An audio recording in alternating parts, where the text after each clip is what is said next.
Sujeto pedagógico en resistencia. Sujeto pedagógico en resistencia. Una nueva cultura en defensa de la educación pública. Sujeto pedagógico en resistencia es un programa radial realizado por el grupo de sujeto pedagógico y condiciones materiales de la práctica escolar del CEI de Adida. En tu mano hay una tiza, en tu rostro una sonrisa, en tu sueño más inmenso hay un cantar. Con paleta y acuarela pinta el maestro de escuela, cuando su mayor pasión es enseñar. Bienvenidos a Sujeto Pedagógico en Resistencia, una nueva cultura en defensa de la educación pública. Les habla Lina Marcela Castañeda y los estaré acompañando en la noche de hoy. Hoy vamos a hablar sobre la evaluación y el neoliberalismo. Para ello tenemos tres invitados muy especiales. Él es León Vallejo y Marjuley Pérez y nuestra directora Diana Lucía. Pero hoy, para salir un poquito de la cotidianidad, vamos a ver que ellos mismos se presenten. Buenas noches, Ima, ¿cómo está? Buenas noches, muchas gracias por la invitación, Diana, León, compañera Lina. Yo soy docente en ejercicio y soy 2277, que ahora hay que estarlo como recordando, y muy contenta de estar aquí con ustedes. Bueno, yo soy Diana Lucía Pérez. Soy pues la directora de este programa de Sujeto Pedagógico en Resistencia. Soy docente de la básica primaria en una escuela rural del municipio de Copacabana. Bueno, muchas gracias también por la invitación a plantear algunos aspectos en relación a esa articulación entre evaluación y neoliberalismo. Bueno, muchas gracias a los compañeros por la invitación, a Diana y a todo el equipo de trabajo. Yo soy León Vallejo Osorio, soy, iba a decir que egresado, no, jubilado. Bueno, sí, egresado de la docencia. Egresado de la docencia. No, en serio, egresado porque eso me ha dado más responsabilidades. Y entonces muchas gracias por permitirme ejercerlas. No, sean todos muy bienvenidos y esperemos que el tema de hoy, que está bastante interesante, sea muy fructífero para todos nuestros radioescuchas. Diana, ¿quieres regalarnos la editorial de la noche de hoy? Bueno, Lina, sí, me encanta pues saludarte y saber que ya te volviste a incorporar de nuevo al programa. Eso nos alegra mucho y nos fortalece. Algunas entidades territoriales esta semana hemos regresado de nuevo a las labores escolares. Es muy importante retornar con los niños. Como lo habíamos planteado la vez pasada, hay unos asuntos que debemos de conversar y es en relación a la pandemia. En estos días, el sábado, domingo, antes de entrar de vacaciones, me quedé muy preocupada con un anuncio que hizo el Hospital Mental. El Hospital Mental de Bello anunció y dio a conocer que está saturado de pacientes. Entonces, yo creo que es un llamado a los maestros, a los estudiantes y a toda la comunidad educativa que conjuntamente, colectivamente cuidemos nuestra salud mental. Y eso tiene que ver también cómo nos articulamos en ese clima laboral, porque somos conocedores e incluso tenemos una investigación en curso de cómo algunos elementos están generando mucho estrés al interior de las instituciones educativas que van en detrimento de la salud mental, fundamentalmente de los maestros, pero también nuestros niños y adolescentes están siendo objeto de este mal del siglo XXI. Entonces, es como un llamado a que nos cuidemos colectivamente en esa función. Nos necesitamos bien para afrontar, por un lado, todo el asunto que tiene que ver con la educación de nuestros niños y jóvenes, pero también nos necesitamos muy lúcidos para las batallas que ameriten la defensa de la educación pública. Agradecerle a Fabián Henao, y a todo el equipo de comunicaciones de Adida que hacen posible este programa, y una bienvenida a todos los compañeros que nos siguen cada 8 días en el programa. Gracias, Diana, y también por esa invitación a pensarnos como comunidad educativa y muy bien eso, la salud mental. Todo eso que pasa en las instituciones, pues se refleja ahí en la salud mental, principalmente de los maestros, pero también de los estudiantes. Entonces, gracias por esa invitación y también otra vez saludar a quienes se van conectando a Sujeto Pedagógico en Resistencia, quienes son fieles a nosotros cada 8 días, pero también a quienes nos van escuchando como nuevos, que se vayan quedando por acá y que todos los miércoles sea una cita con nosotros. Hoy, como les conté al inicio, vamos a hablar sobre la evaluación en el neoliberalismo. Entonces tenemos como esos dos conceptos claves, neoliberalismo y evaluación. Empecemos, León, cuéntanos un poco brevemente sobre este concepto del neoliberalismo. ¿Qué se entiende por neoliberalismo? Bueno, lo primero que tenemos que plantear, compañeros, es que vivimos en un mundo capitalista, en el mundo entero. El capitalismo es un modo de producción que se impuso en el conjunto de las formaciones sociales que hay en el mundo. Bueno, el capitalismo pues tiene un desarrollo, como todos los procesos, como todos los organismos, como todo lo que existe en proceso, con desarrollos, con saltos, con cosas de esas. El capitalismo está regido por unas leyes y llevan a que el capitalismo genere unas crisis. Por ejemplo, estamos en presencia ahora de una crisis y todo el mundo dice que la crisis la generó la pandemia. Pues eso es carreta. Pues todo el mundo sabe que cuando empezó la pandemia, hacía mucho rato había ese proceso que llevó a lo que se denomina la explosión social, había empezado desde antes por unas medidas que habían tomado desde el Estado, desde los estados en el mundo y que aquí tomaba la forma de la reforma tributaria. Entonces la gente se enojó con eso y empezó a señalar problemas. Y eso fue antes de la pandemia. Es decir, que los elementos de la crisis estaban desde antes.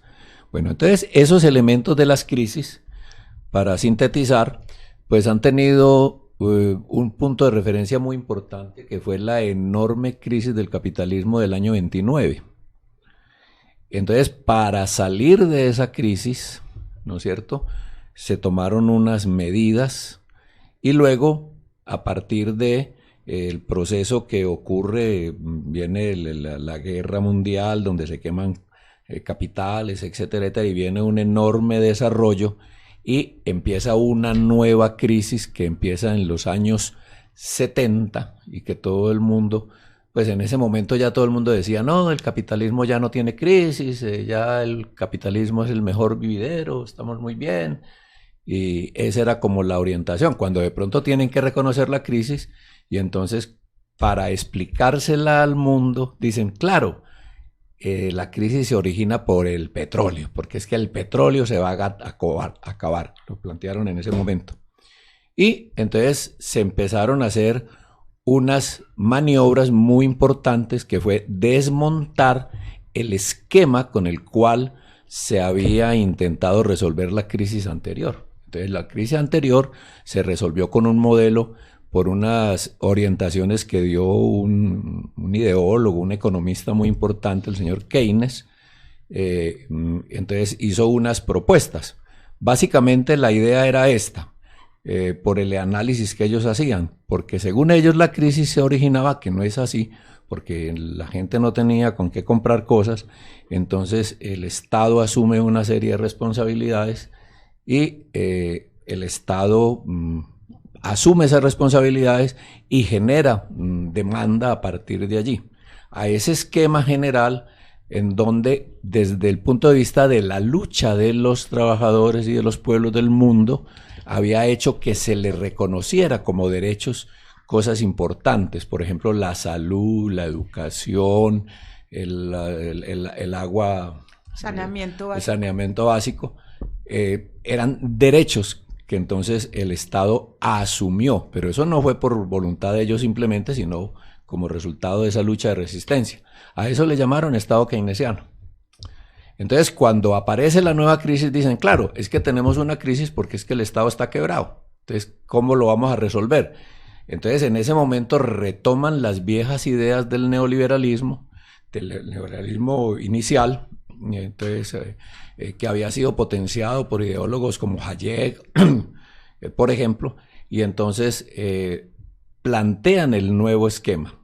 Entonces, a eso se le llamó neoliberalismo, porque eran las viejas ideas liberales que se aplican, que consistía básicamente en ¿qué? Que todo se debe gobernar de acuerdo al mercado. Entonces es el mercado el responsable de todo y que había que profundizar en el mercado. Y entonces hicieron cosas como, por ejemplo, la Constitución del 91, que fue una reforma en la cual esos derechos a la salud, a la educación, al agua potable, al saneamiento básico, ambiental, etcétera, etcétera, los convirtieron en mercancías. Es decir, se convirtieron en servicios públicos. Y entonces usted, esto lo hemos dicho muchas veces, creo que en el programa lo hemos dicho, es un chiste muy malo, pero allá ayuda a aclarar el asunto. El que no sepa qué es servicio público, coja un taxi, que eso le aclara el concepto. Entonces, si usted tiene con qué pagar salud, tiene la salud. Si tiene con qué pagar la educación, tiene la educación, etcétera, etcétera. Y entonces se reducen, comillas, los gastos y se hace un esquema de que, bueno, el que no tenga del todo, pues entonces el Estado lo financia. Le ayuda. Saca los bonitos, pues estos, para que entonces ese esquema neoliberal apunta a una definición que últimamente en el desarrollo de esta crisis lo han venido planteando con todas las letras. ¿Cuál es? Que de ahora en adelante no es posible que los salarios dependan de una negociación colectiva, ni el derecho de huelga, etcétera. Entonces viene toda una ofensiva para desmontar los sindicatos, para desmontar los procesos de lucha, de presentación de los viejos pliegos, etcétera. Nada de eso. Los salarios deben depender, nos dicen, simplemente de fijar un salario mínimo, pero el salario mínimo realmente no es un salario mínimo. Todo el mundo sabe que mucha gente gana por debajo del salario mínimo. El salario mínimo es ahora más o menos una moneda. ¿Usted cuánto gana? Yo me gano tantos salarios mínimos, me gano medio salario mínimo. Y entonces apuntan a una reorganización de la fuerza de trabajo, donde están pagando pues por horas, por contrato, etcétera, etcétera, que es lo que genera la última pelea. Entonces el neoliberalismo es exactamente eso, decir que todo lo gobierna el mercado, y en el terreno ideológico pues que no existen las clases sociales, que no existe la ideología dominante, que no existen más alternativas que las maneras de pensar. Y eso lo hacen pues con un proceso educativo fundamental en todo el mundo. Pero, Lina, yo quiero como hacer ahí unos pequeños aportes, porque la idea es pues como avanzar en la temática de hoy, ¿cierto? Digamos que con la implementación de todas esas políticas neoliberales, que León lo dice, de alguna manera se cristaliza y se profundiza con la Constitución de 1991, es también como el Estado es un intermediario y posibilita todos esos procesos de privatización. Un ejemplo clarísimo es la salud.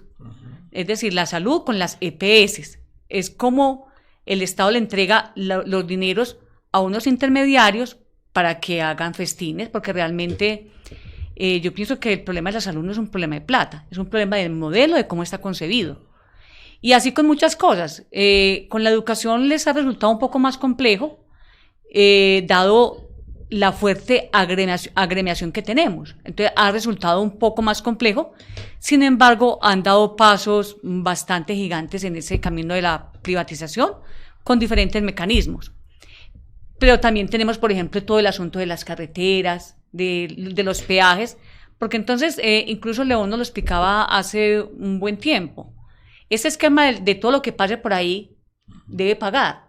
Así, eso mismo va a funcionar entonces no solamente en la carretera, con las concesiones de los peajes, sino también entonces el que pase por la salud paga, el que pasa por educación paga, el que pasa por saneamiento básico paga. Entonces eso de alguna manera también pues son efectos de toda esa política de neoliberalismo. Neoliberalismo. Y agregándole a la precisión que acaba de hacer, que me parece muy importante, la compañera Diana, es un elemento, y es que se genera una cosa que llaman políticas públicas.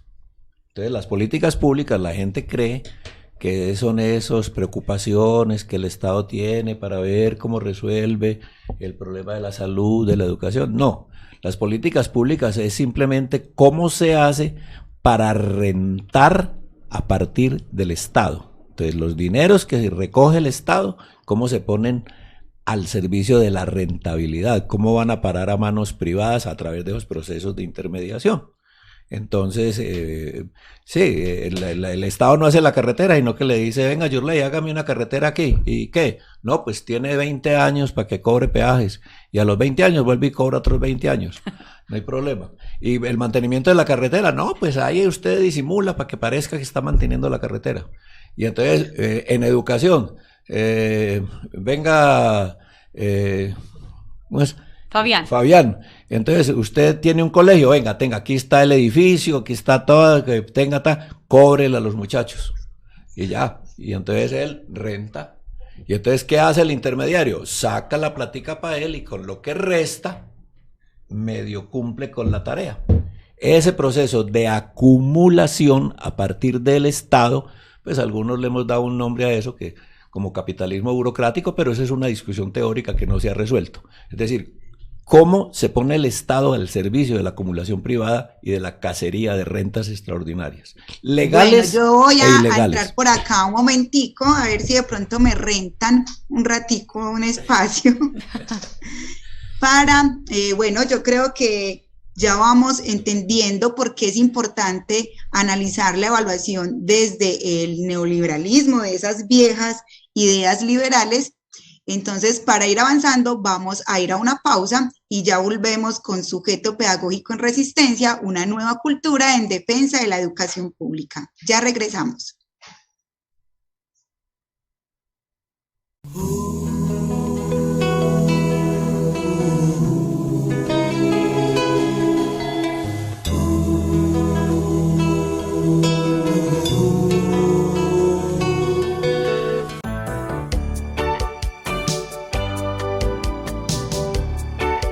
Los maestros de Adida sacrificamos el tiempo de la familia para atender a sus estudiantes en pandemia. Gracias, maestros y maestras, por defender la educación pública de Antioquia. Somos Adida. Somos Antioquia.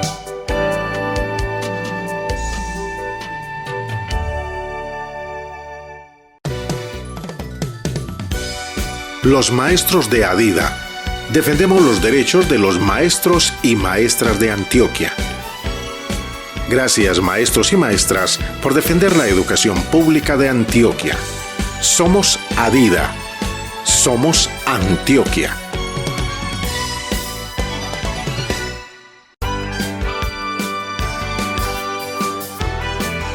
Los maestros de Adida luchamos por una educación pública de calidad. Gracias, maestros y maestras, por defender la educación pública de Antioquia. Somos Adida. Somos Antioquia.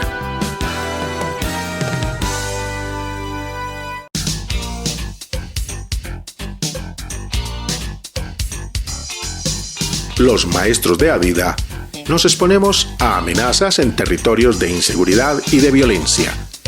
Gracias, maestros y maestras, por defender la educación pública de Antioquia. Somos Adida. Somos Antioquia.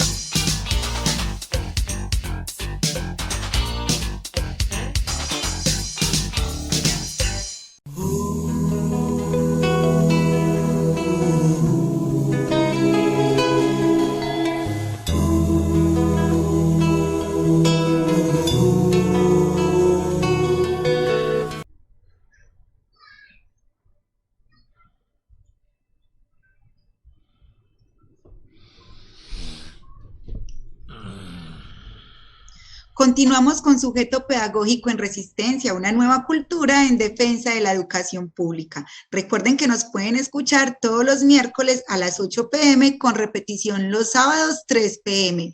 por www.radio.ardida.org.co. Bueno, entonces estamos hablando de la evaluación en el neoliberalismo. Entonces ya hablamos un poco del neoliberalismo. Ahora, ¿qué será eso de la evaluación? ¿Cómo entendemos el concepto de la evaluación? Un concepto que a veces en la escuela da un poco de temor, de susto entre los chicos e incluso entre algunos maestros. Entonces, entendamos bien qué es ese concepto de evaluación. Ima, ¿qué tienes para contarnos sobre la evaluación? Sí, compañera Lina, necesitamos primero, antes de hablar del concepto de la evaluación, porque necesitamos referirnos cómo se entrelaza ese neoliberalismo con la evaluación. Lo que pasa es que, como lo dijeron los compañeros, todas estas políticas públicas que tratan de buscar la renta en la educación para poderlas implementar, tienen que crear unos mecanismos de control para que la gente se deje. Quiero referirme a un aspecto histórico que creo que sería de suma importancia. Vea, cuando César Gaviria subió pues como presidente, cuando él dio el discurso, los que lo recuerdan, César Gaviria dijo: bienvenidos al futuro, porque ya tenían como planeado el esquema que iban a aplicar, pero no pueden aplicar todo el programa neoliberal como lo quieren, lo tienen sutilmente en la Constitución del 91.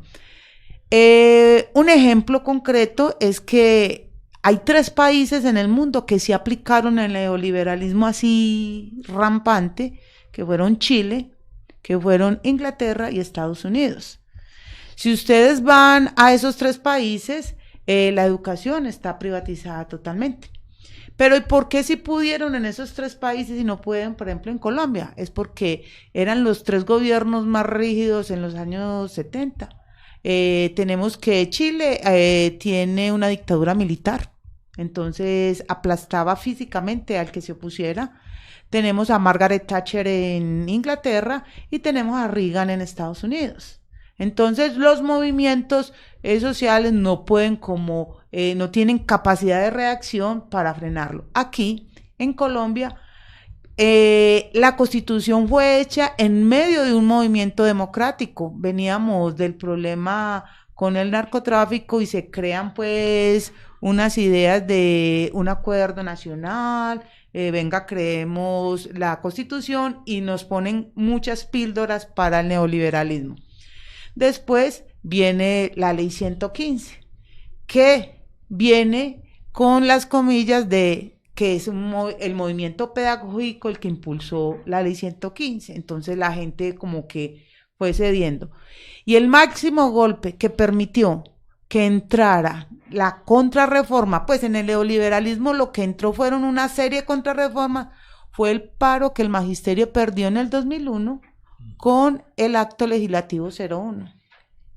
Cuando el magisterio en el 2001 pierde, por diferentes circunstancias, análisis que habrían que hacer en su momento de la dirección, cuando se pierde y se crea todo el sistema general de participaciones, se le da como cabida al gobierno para que empiece a crear una serie de normas, que es la ley 715, y de ahí se desprende todo lo que tiene que ver con los mecanismos de control, y uno de los mecanismos de control se llama evaluación. ¿Listo? Entonces, queremos que se entienda que una de las excusas que ha sacado el gobierno es que el magisterio no quiere que lo evalúen. Pero la realidad es que la concepción de la evaluación que se tiene en el neoliberalismo es muy diferente a lo que es la evaluación pedagógica real. Y con eso quería empezar. Dejo ahí para dejar a los demás compañeros. Muy bien, o sea que una cosa es la evaluación y otra vista desde el neoliberalismo y otra es la evaluación pedagógica, que podríamos decir que esa evaluación pedagógica sí va más del lado de lo que los maestros concibimos o de la forma que quisiéramos que nos evalúen. Mira, ¿O Lina, me estoy adelantando?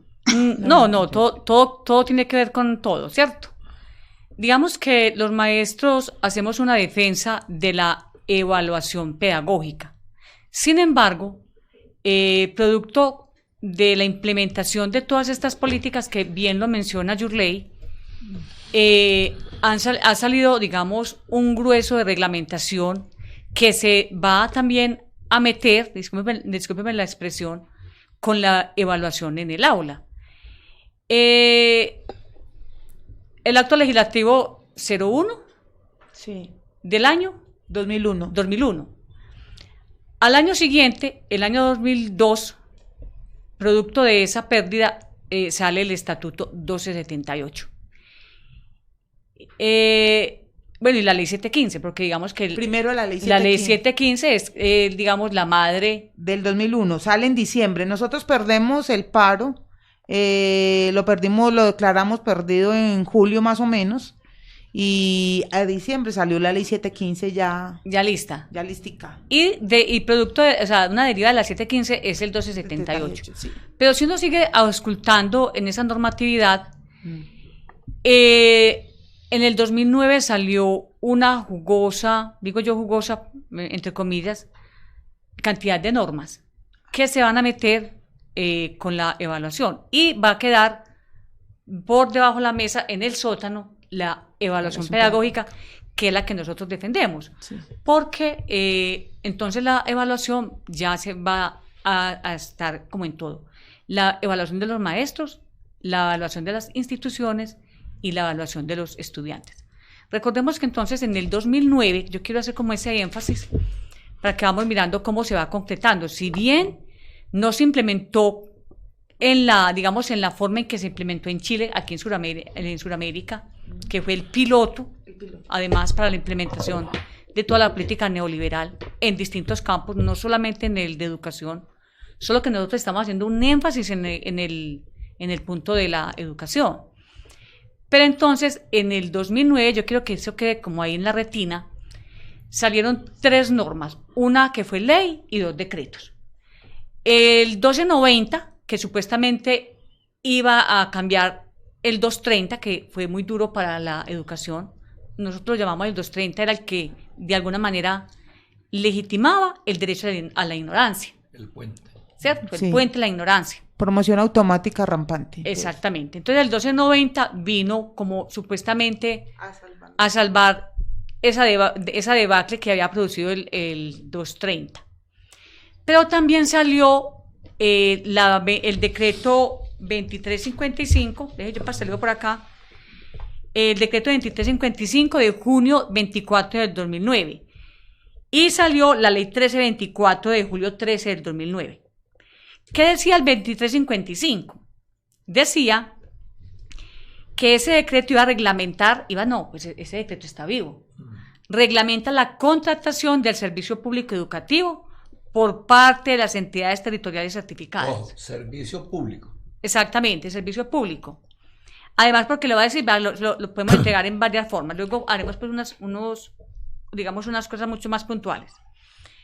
El decreto, el 1290, dijo, vamos a reglamentar la evaluación del aprendizaje y la promoción de los estudiantes de los niveles de educación básica y media. Y la ley 1324 de julio 13 del 2009, ¿qué va a hacer esa ley? Le va a cambiar todo el carácter al ICFES. El ICFES, entonces, a partir del 13 de julio del 2009, ya no es el Instituto Colombiano para el Fomento de la Educación Superior. Es el instituto que va a fijar los parámetros y los criterios para organizar el sistema de evaluación de resultados de la calidad educativa. Y con eso se dictan normas para el fomento de una cultura de la evaluación en procura de facilitar la inspección y vigilancia del Estado. Y se transforma pues el ICFES. Ya el ICFES no es el ICFES, ya es el Instituto para el Fomento de la Cultura de la Evaluación. Y va entonces a decir qué colegios tienen unos desempeños superiores, unos desempeños más o menos y unos desempeños, digamos, bajos. Entonces dijeron, bueno, entonces vamos a hacerle... ¿A dónde se puede cobrar más? No, y lo otro es, vamos a implementar unos planes remediales a esas instituciones. Y si no mejoran, pues ahí está el 2355 para entregarlos a particulares. Entonces, todo Diana, eso... perdón. Entonces acá también es donde empieza a tener mucho protagonismo el término de calidad educativa. O sea que el término de calidad educativa está como muy, o sea, está directamente relacionado con la evaluación, pero con esa que proponía a partir de ese momento el IPEX. Totalmente, porque entonces la calidad, para ellos es un término muy importante, pero es una calidad que ellos han propuesto, no es la calidad que nosotros estamos tratando de defender. Digamos que en ese concepto de la calidad estamos parados en dos orillas diferentes. Para ellos, digamos, para sintetizar, la calidad es hacer más, tener una mayor cobertura con menos plata. Para eso es calidad para ellos. Para nosotros la calidad tiene que ver con otros asuntos, ¿cierto? Entonces, para terminar, para que los compañeros también puedan, digamos, exponer sus elementos, ese 2009, con esa reglamentación, deja, digamos, configurada todo un andamiaje, unas tuercas y unos tornillos para la implementación de toda esta política neoliberal en la educación, con ese énfasis en la evaluación. Y mucho más, que ya para el 2009 había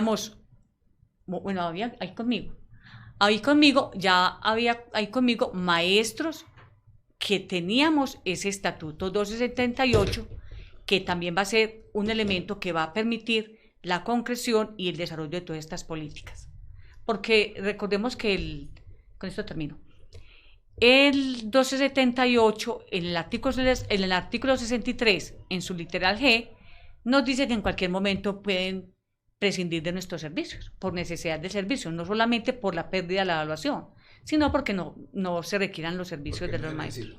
Porque no se necesita, exactamente. Muy bien. Bueno, entonces vamos entendiendo ya ese tema, ese concepto de evaluación. Vamos a ir a una pausa y ya regresamos. Sujeto pedagógico en resistencia, una nueva cultura en defensa de la educación pública. Programa radial del Grupo Sujeto Pedagógico y Condiciones Materiales de la Práctica Escolar del CEDIT de ADIDA. Ya regresamos.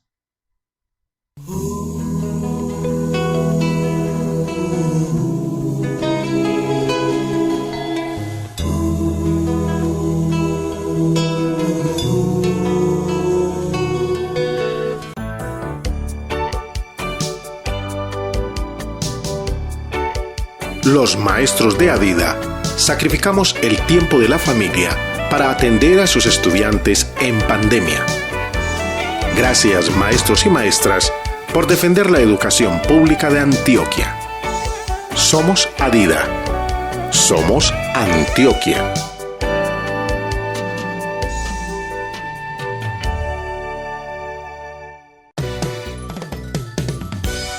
Los maestros de ADIDA defendemos los derechos de los maestros y maestras de Antioquia. Gracias, maestros y maestras, por defender la educación pública de Antioquia. Somos ADIDA. Somos Antioquia.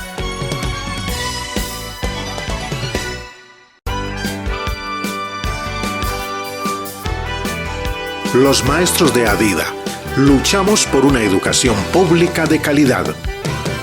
Gracias, maestros y maestras, por defender la educación pública de Antioquia.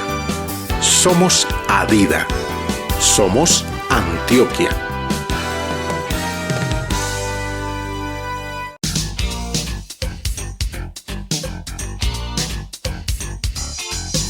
Los maestros de ADIDA nos exponemos a amenazas en territorios de inseguridad y de violencia.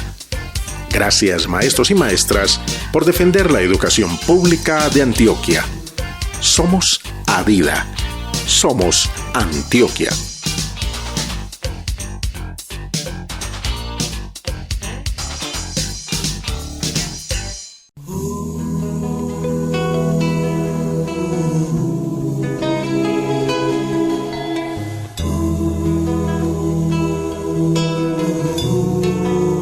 Continuamos con con Sujeto Pedagógico en Resistencia, una nueva cultura en defensa de la educación pública. Quiero recordarles a todos nuestros radioescuchas que los micrófonos de Sujeto Pedagógico están abiertos para que nos cuenten sus experiencias, sus aportes frente a los temas que trabajamos acá los miércoles a las 8 p.m. Se pueden comunicar con nosotros por medio de nuestro correo electrónico sujetopedagógico.enresistencia@gmail.com o al teléfono móvil 313-612-7282. Recordemos que hoy estamos hablando de la evaluación en el neoliberalismo y quisiera de pronto que León, aunque yo creo que ya hemos ido hilando algunos hilos en cómo se relacionan estos dos conceptos, nos plantee un poco más a fondo cómo se relaciona entonces evaluación y neoliberalismo, León.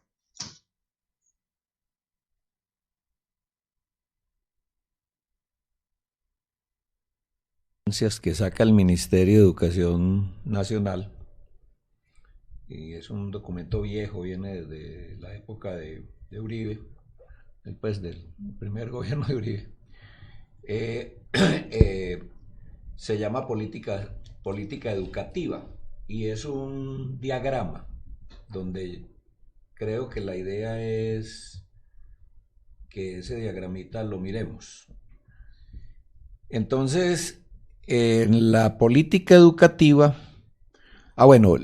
para subrayar, la evaluación entonces se convierte en una herramienta para echar a andar las estructuras neoliberales, ¿cierto? Pero al mismo tiempo es una herramienta del neoliberalismo, ¿no? Es decir, entonces se va configurando todo un proceso y el discurso que se plantea frente a la política educativa en relación con la evaluación, por ejemplo, sacar la evaluación del aula, ¿no es cierto? Que es uno de las críticas que nosotros hemos levantado. Para nosotros la evaluación es una herramienta, una prótesis esencial de la producción del conocimiento y tiene que estar dentro del aula. El neoliberalismo la saca del aula y empiezan a las famosas evaluaciones externas que llaman. Bueno, entonces, pero allí hay un esquema que es el que tenemos que mirar.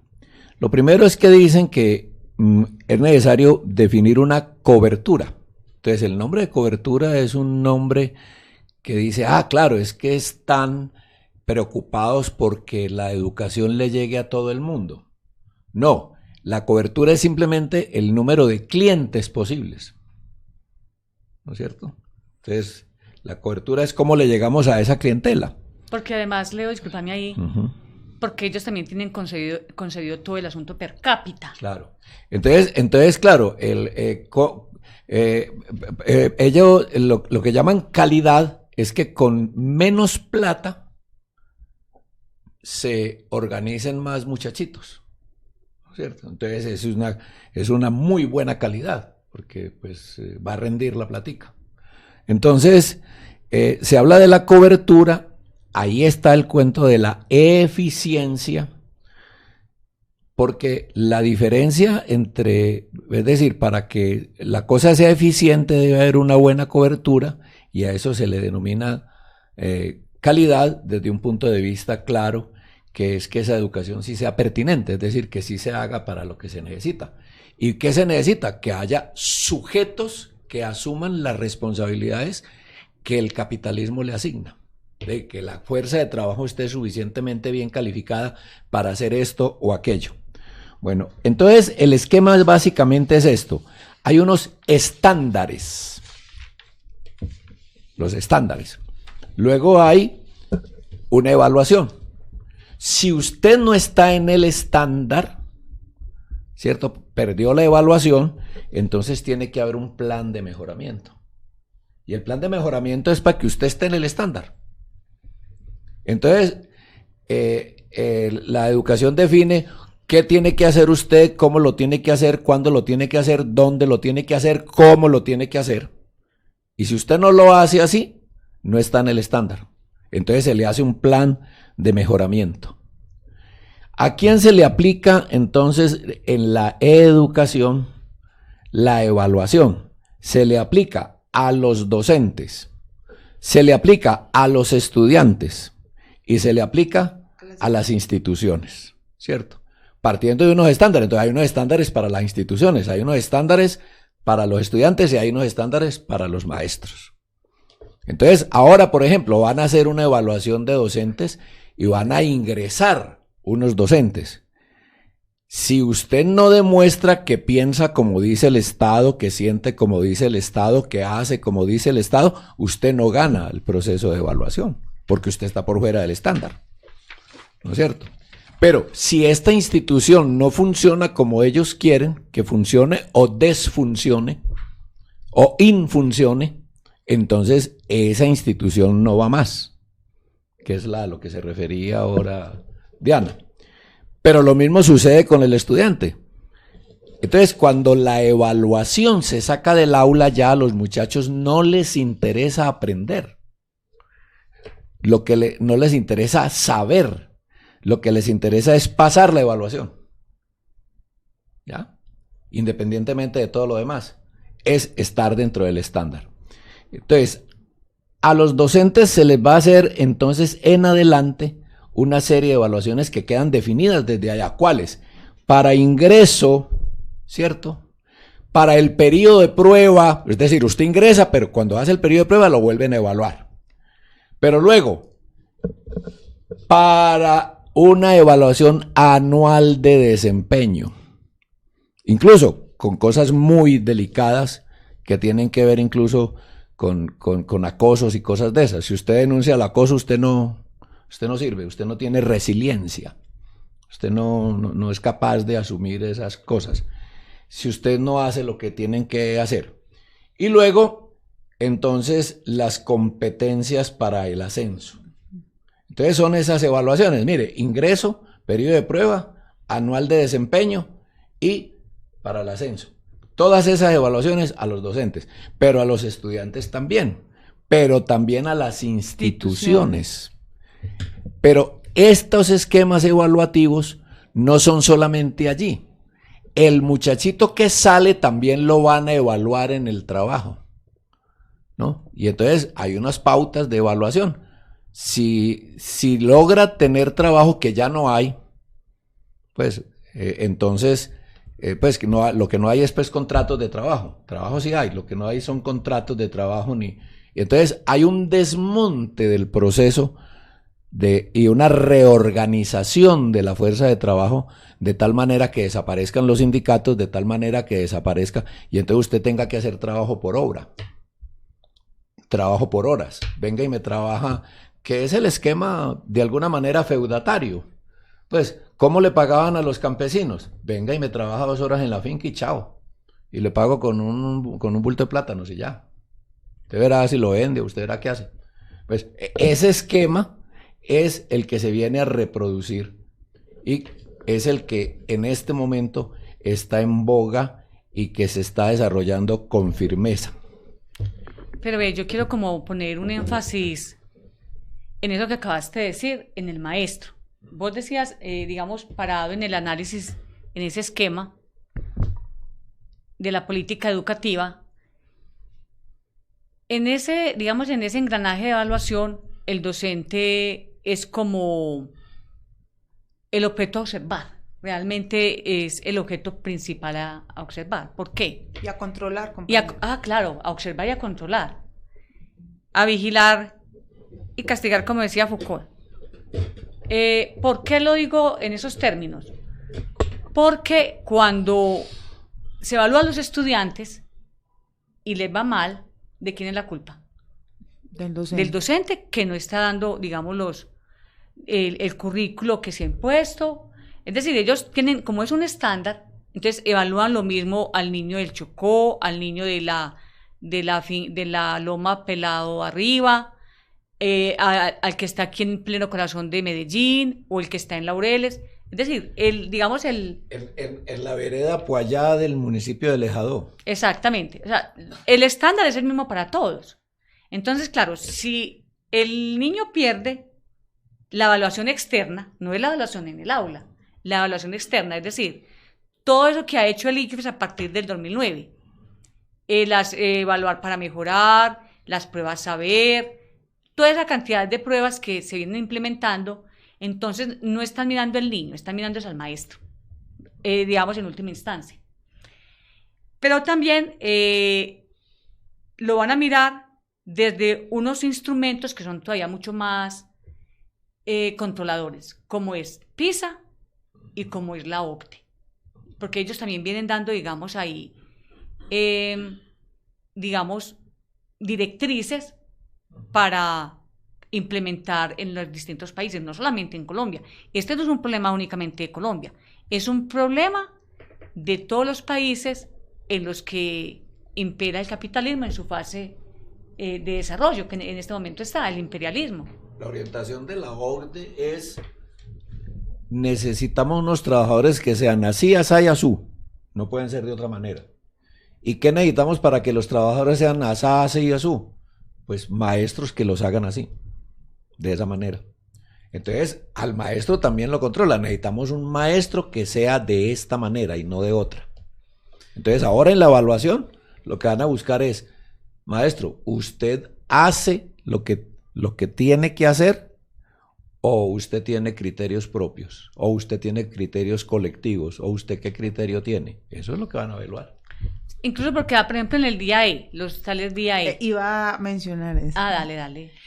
Sí, mira, lo que pasa es que la cosa se ve muy sutil y tratan de demostrarte, profesor, que no te están controlando. No, para eso está el día E. Entonces, ¿qué es el día E? En el día E es donde todos los profesores con la comunidad se reúnen a evaluar su institución. Y tienen que sacar el índice sintético de calidad educativa. Estándar. Exacto, un estándar. Y entonces usted lo pone todo el día a que usted haga una reflexión del mal proceso que está llevando, de por qué el nivel de repitencia, de por qué las pruebas, cómo les fue a los chicos. Y sin querer el docente, que no trabaja esto de las políticas públicas, que no han podido entender, van cayendo en esa red y van tratándose de ajustar al índice sintético de calidad de la educación que quiere el gobierno.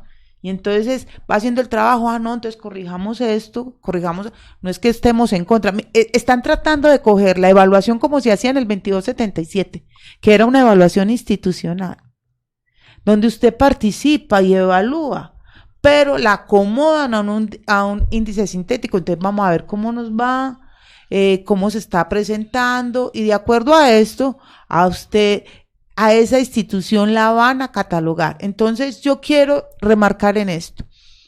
En este momento están dando premios a las instituciones que se generan en dinero.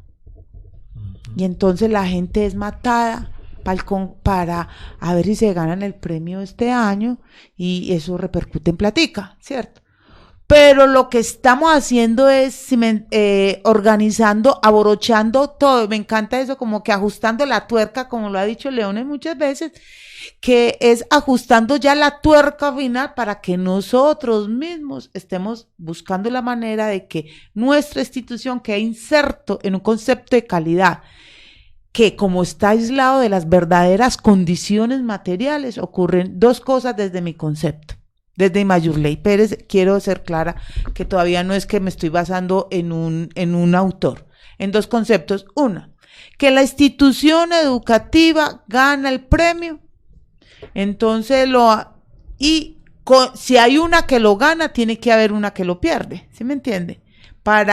Entra en el juego de esa categorización para que vamos aislando instituciones. Ocurre en Manrique. Tenemos instituciones que se nos están quedando sin personal porque se van donde la institución ganadora.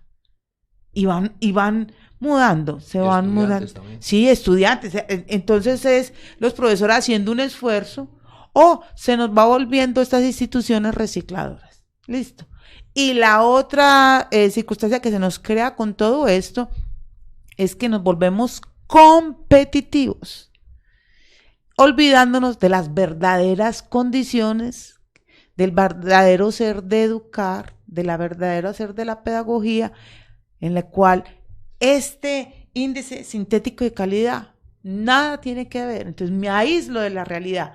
Le juego eso al sistema y olvido, pierde sentido la enseñanza. Entonces son muchachos que no encuentran sentido de ir a estudiar porque sí, una entidad ganadora. Yurley, pero te pregunto, ¿y quién No, emana el ICFES? ¿Quién emana? ¿Cómo así? O sea, ¿quién manda los resultados de los colegios? Ah. El ICFES. El ICFES que a partir del No, pero- 2009... Pero es claro, como ellos son los que hacen el examen, son los que hacen la devolución. No, pero es que hay varios aspectos. Quiero agregar esto. Bien o mal, la FECODE ha dado una directriz, ¿cierto? No estamos diciendo que es lo que debió haber hecho la FECODE desde el primer día fue haber llamado a paro y no al día en las instituciones, porque ellos más que nadie sabían hacia dónde se iba, ¿cierto? Sino que nos dejó lo que se llamó la desobediencia civil. Y en medio de la desobediencia civil nos vienen aplicando el día porque cada vez son menos los colegios que hacen la tarea de la desobediencia. Y entonces nos estamos insertando en el problema de la calidad. Muy bien, yo creo que entramos más bien en una discusión muy interesante. Entonces vamos a ir a una pausa y ya volvemos para seguir cómo esa evaluación en el neoliberalismo, cómo se vive en la actualidad en nuestras instituciones educativas, que es como lo que ya vamos entrando en discusión. Entonces ya regresamos en Sujeto Pedagógico en Resistencia, una nueva cultura en defensa de la educación pública. Ya regresamos.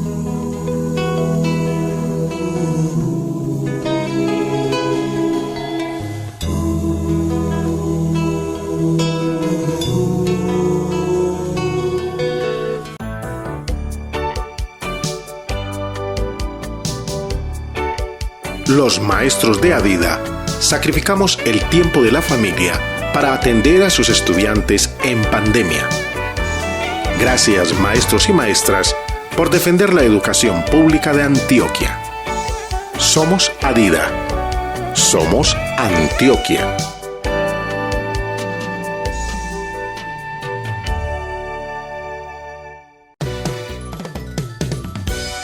Los maestros de Adida defendemos los derechos de los maestros y maestras de Antioquia.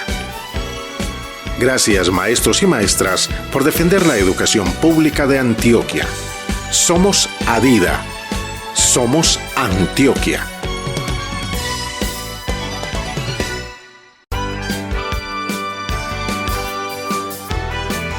Los maestros de Adida luchamos por una educación pública de calidad. Gracias, maestros y maestras, por defender la educación pública de Antioquia. Somos Adida. Somos Antioquia.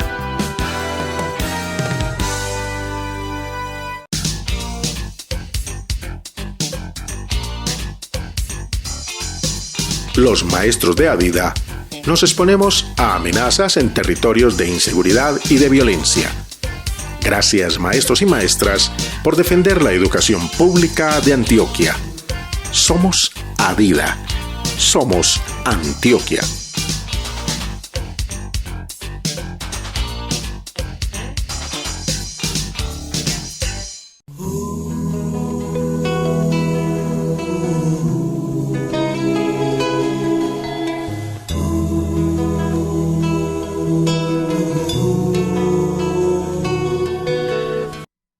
Regresamos a Sujeto Pedagógico en Resistencia, una nueva cultura en defensa de la educación pública. Bueno, vamos llegando ya al final de nuestro programa de la noche de hoy, un tema muy interesante, la evaluación en el neoliberalismo. Ima nos estaba contando un poco cómo vivimos esta evaluación en las instituciones y también bajo las condiciones actuales. León, ¿querías aportar algo al respecto? No, sí, que hemos dicho que nosotros tenemos una perspectiva de tipo de sujeto que creemos que se debe formar, un sujeto crítico que entienda el mundo, que entienda que el mundo como está no nos satisface, pero que además luche por sus reivindicaciones en la tarea de la resistencia, etcétera, etcétera. Y el Estado quiere otro sujeto, pero nosotros decimos, en la educación hay que crear unas condiciones materiales sin las cuales es muy difícil generar los procesos. Pero en este esquema neoliberal está hecho, según hemos dicho aquí, que las compañeras acaban de subrayar, es un esquema fundamental. Es decir, ¿por qué no funciona el proceso de formación? Por mi culpa, por mi gran culpa, ¿cierto? No hacemos ningún reclamo a la exigencia de las condiciones materiales, no solamente las físicas, sino las otras condiciones que tiene que ver con ese asunto del acoso laboral, etcétera, etcétera, con el que empezó a hablar Diana. Entonces, esto es una arena de la lucha que los maestros tenemos que asumir, que los estudiantes tienen que asumir, que los padres de familia, de los obreros, campesinos, etcétera, tienen que asumir para la defensa de la educación que necesitamos.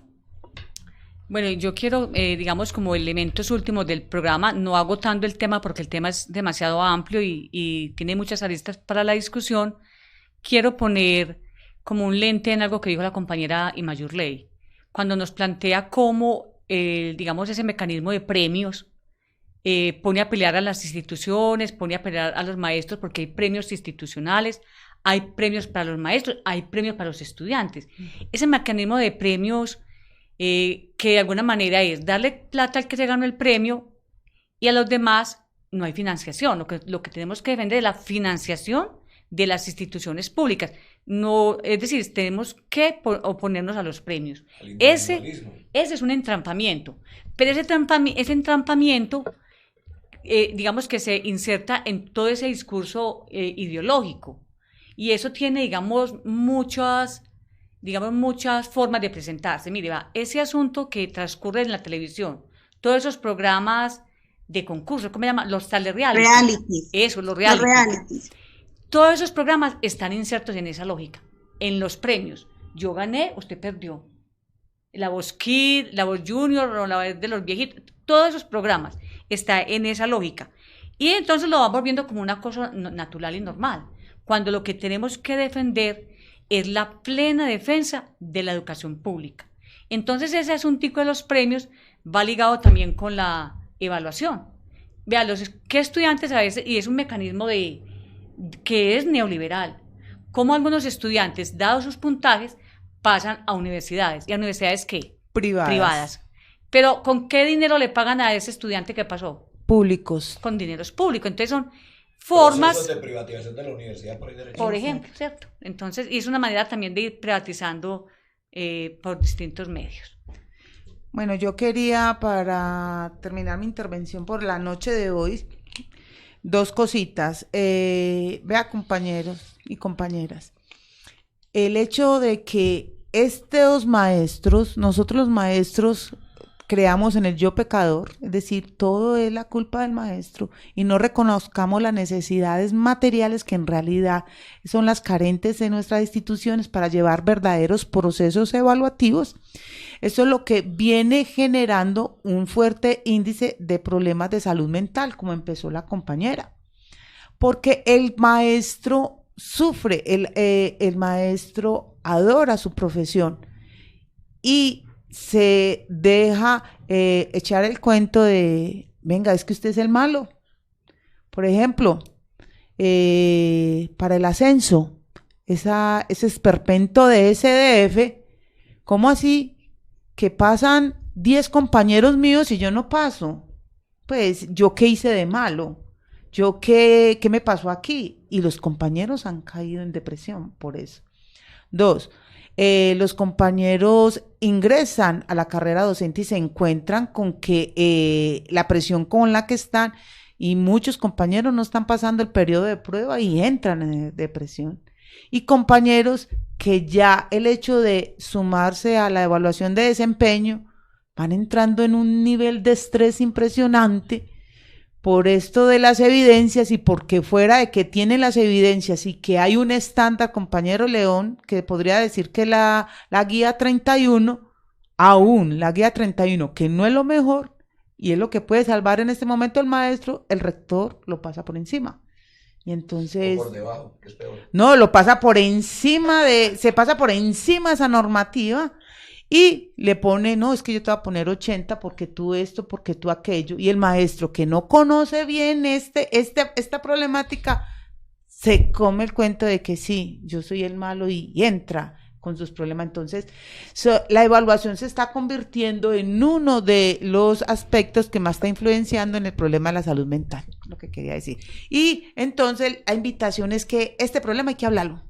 Y para hablarlo, ¿qué necesitamos? Que ahí se está organizando un encuentro nacional magisterial donde estamos hablando las problemáticas del magisterio con compañeros de diferentes regiones del país, y la evaluación es uno de ellos.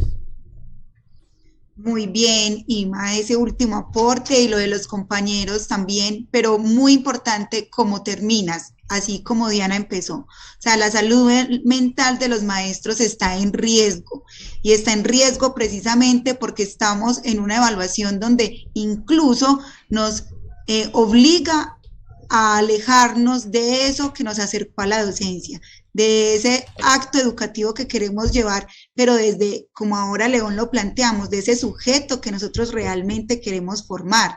Queremos cultivar la razón crítica para la construcción de una nueva sociedad con conciencia y dignidad, pero esa evaluación nos está alejando de ese propósito. Entonces, excelente el conversatorio de la noche de hoy. Agradezco a todos los asistentes. Quisiera todos los interesados en ese encuentro nacional magisterial, muy importante, que nos hace la invitación IMA, para los que quieran, necesiten más información, estén interesados, saben que en el móvil 313-612-7282 nos pueden contactar para más información de este encuentro. Bueno, vamos ya a la parte final y vamos a terminar con poesía. Es una poesía de Gabriela Mistral, Dame la mano y danzaremos. Y es musicalizado por Luba María Evia. ¿Quién es Gabriela Mistral? Gabriela Mistral fue una de las poetas más notables de la literatura chilena e hispanoamericana. Se le considera una de las principales referentes de la poesía femenina universal, y por su obra obtuvo en 1945 el primer Premio Nobel de Literatura por un autor latinoamericano. Liuba María Evia, ¿quién es? Una mujer cubana. Nacida en 1964, ella es compositora y cantante por excelencia. Es una de las más altas representantes de la cultura cubana.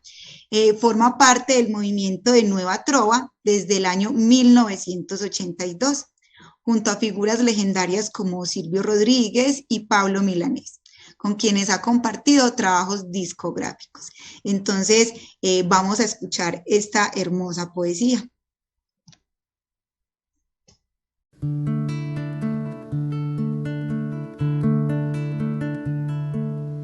Dame la mano y danzaremos, dame la mano y me amarás como una sola flor, seremos como una flor y nada más.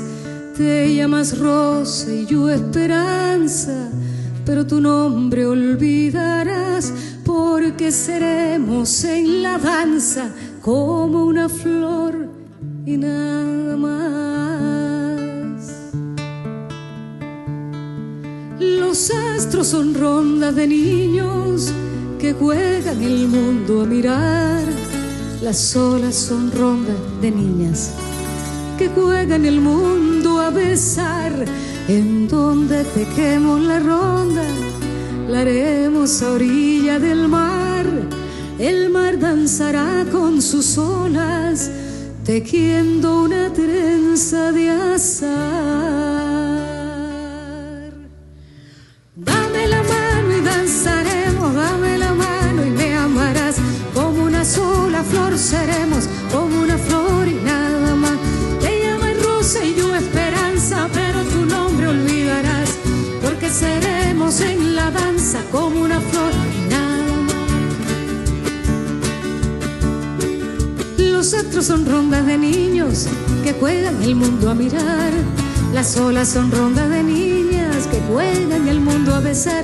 En donde tejemos la ronda, la haremos a orilla del mar. El mar danzará con sus olas, tejiendo una trenza de azar. Dame la mano y danzaremos, dame la mano y me amarás.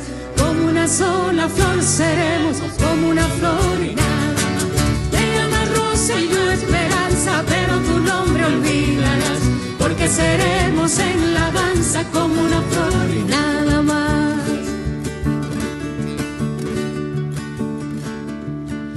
Dame la mano y danzaremos, dame la mano y me amarás. Como una sola flor seremos, como una flor y nada más. Te llamas Teresita Fernández, yo soy tu liuba, pero tu nombre olvidarás, porque seremos en la danza como una flor. Mucho más. Y mucho más.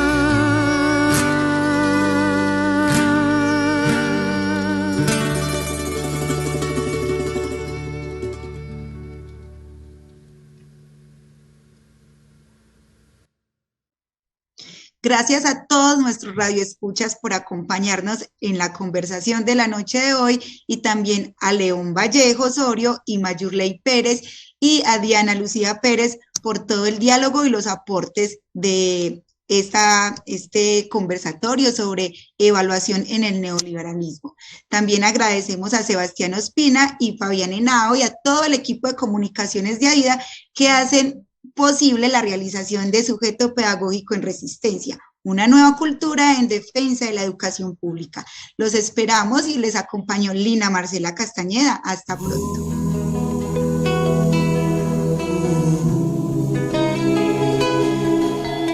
Sujeto pedagógico en resistencia. Sujeto pedagógico en resistencia. Una nueva cultura en defensa de la educación pública. Sujeto pedagógico en resistencia es un programa radial realizado por el Grupo de Sujeto Pedagógico y Condiciones Materiales de la Práctica Escolar del CEI de Adida. En tu mano hay una tiza, en tu rostro una sonrisa, en tu sueño más inmenso hay un cantar.